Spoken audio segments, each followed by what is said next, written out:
Hi, Professor Osbey.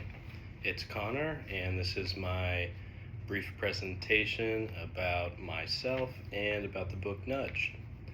My understanding is that this assignment you're supposed to focus on a chapter that resonates with you, and I actually picked two, but I'm still going to keep it brief. It won't be overly long. But I just liked two different chapters, 4 and 8, and felt that they resonated with me, my workload, and the problems that I face day to day, particularly. So I thought I would give some feedback on both. But my understanding is first you want all of us to talk about ourselves a little bit first. So I'm going to introduce myself and talk a little bit about myself first. So, name is Connor Brooks. I originally grew up in the Midwest in Missouri. And so I get a lot of my baseball factoids from when I was young, and I was rooting for the Cardinals. I was actually in the stadium when the Cardinals won the World Series for the 11th time in 2011, and that was a highlight. But I didn't always play baseball. I played baseball briefly, but I mostly swam, and I swam all the way through high school and into college, and I had quite a bit of success, including going to multiple national meets in Florida, California, Texas, and on multiple occasions I actually swam against Michael Phelps, which was quite fun. I did lose badly each time, but I was in the same heat as him. So I've talked to him, I've met him, I've actually swam practices with him on multiple occasions, which was pretty fun. And I have actually swam with a lot of other gold medalists as well. But anyways, let's see. So my professional career, or my working career, started when I became a lifeguard, which I'm sure is no surprise. But eventually I became part of a construction crew that did demolition. And this is where my path of working for family businesses started. I worked for this small construction company in Virginia once I moved here. I've lived here probably 15 years now. No, it's less than that. Okay, let's call it 10. About 10 years now. And sorry, that was supposed to be silenced. For 10 years now. And they did construction in Central Virginia. And so it was a small family-run business. They did custom homes, and I did demolition for them for multiple years, and I got accustomed to what it's like working in small family businesses, which is totally different than corporate business, as far as I understand. I did some internships at corporate companies, and it was totally different, and I didn't like corporate as much as family businesses, and so I've stuck with that ever since and still work in a family business. Not mine, but a family business. So anyway, I got my education at the University of Mary Washington.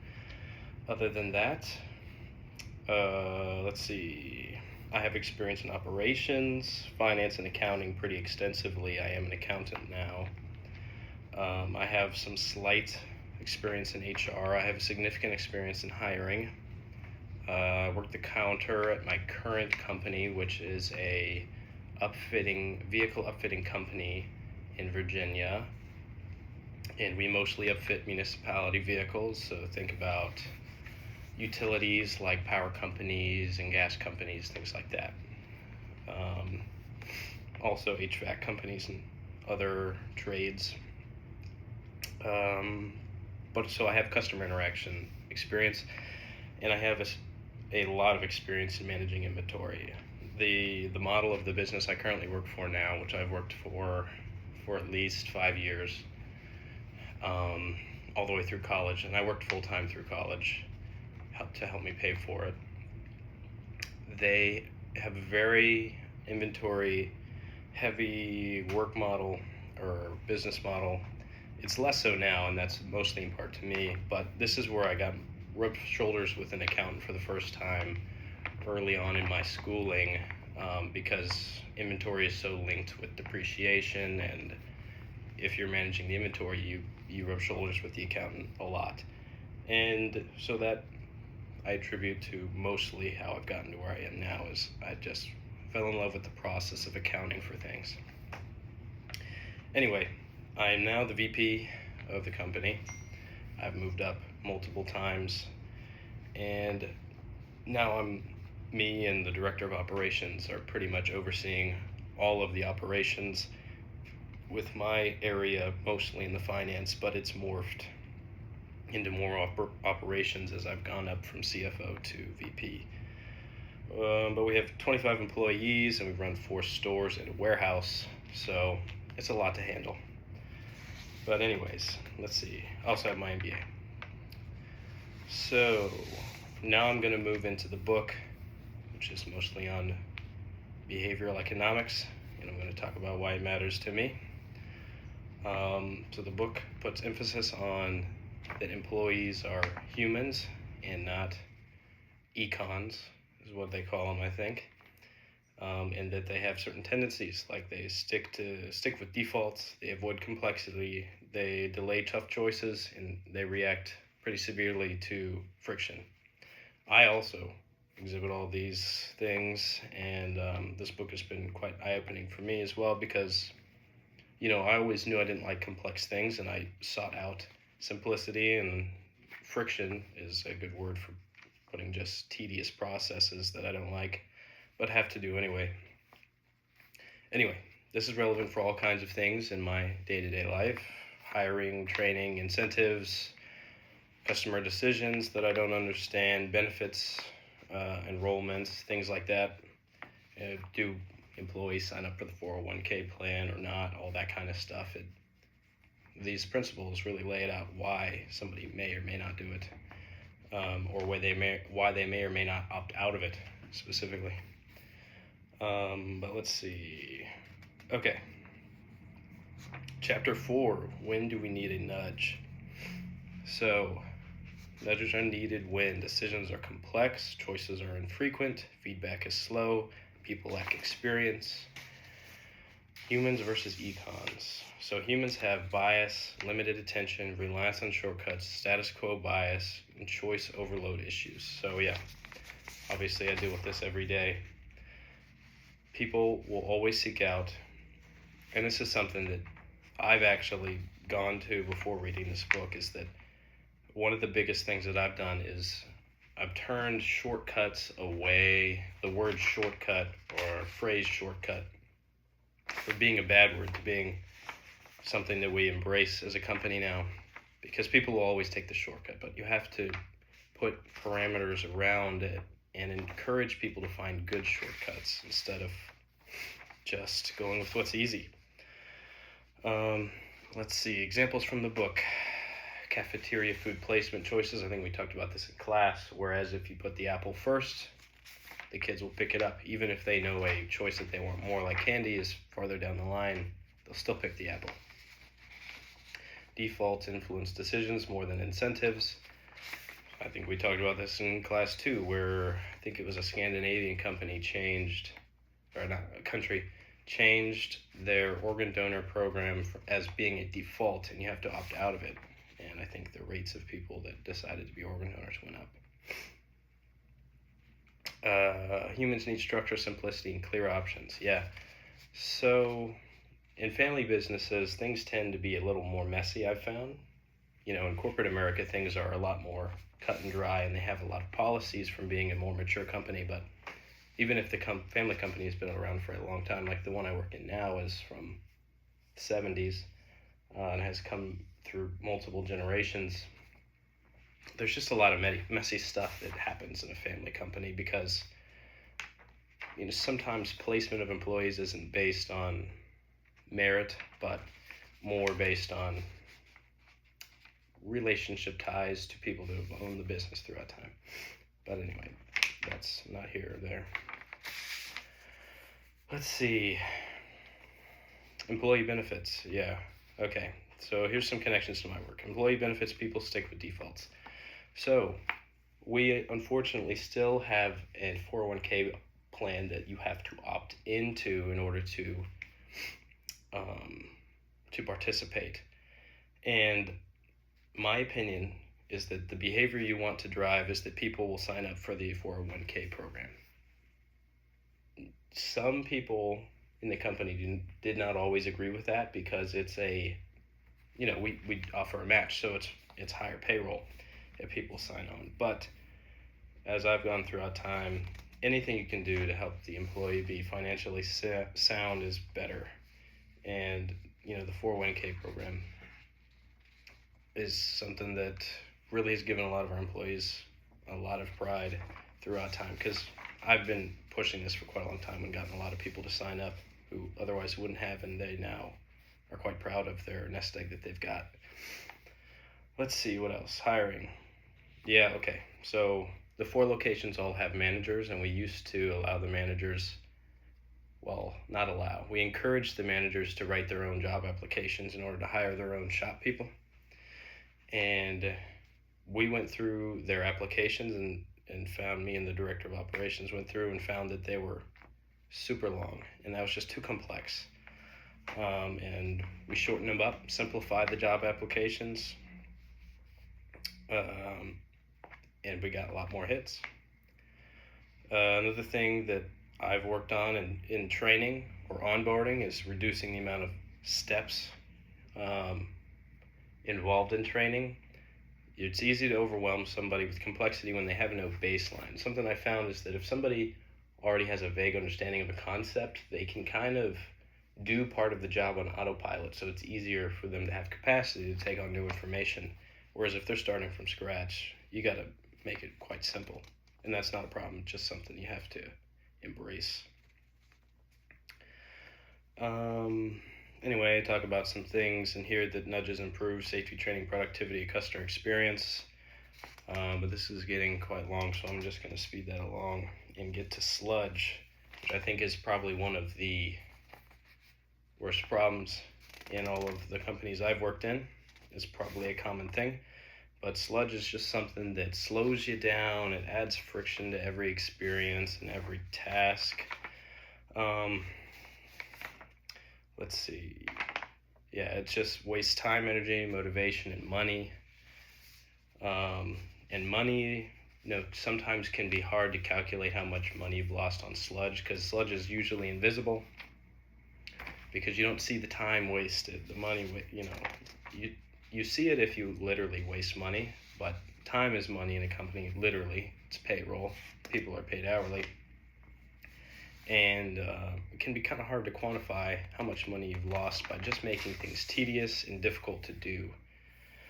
But let's see, some good examples of complexity or sludge in the companies that I've worked at are,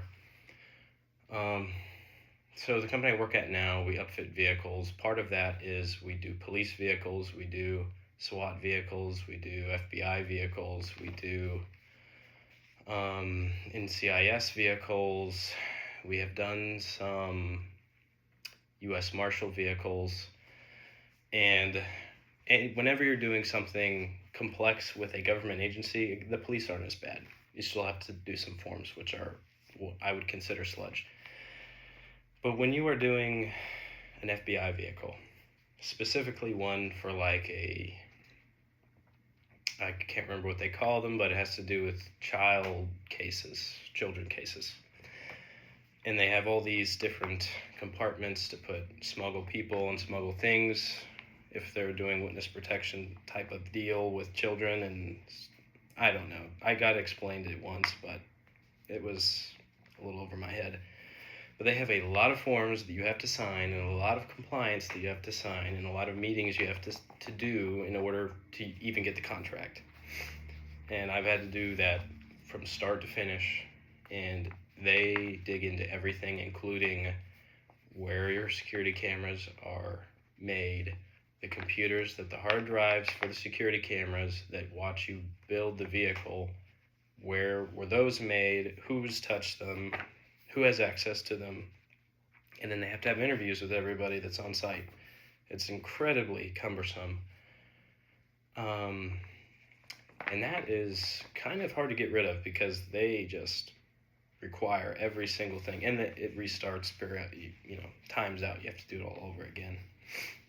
But anyway, that is a prime example of sludge and money waste, and that's something that I've pushed for over and over again at meetings where we need to increase margins to compensate for the time and money wasted doing those objects, because when you're quoting a job and you have to do that, it's easy to overlook that wasted time and money, but you can't, or else you're not profitable. Anyway, insurance complexity.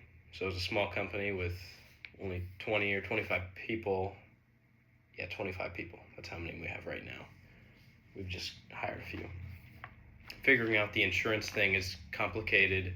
If you're doing a group insurance, it's incredibly expensive, and it's not obvious that the return you get back makes any sense other than just getting people to work for you. It's really good in hiring to have that option.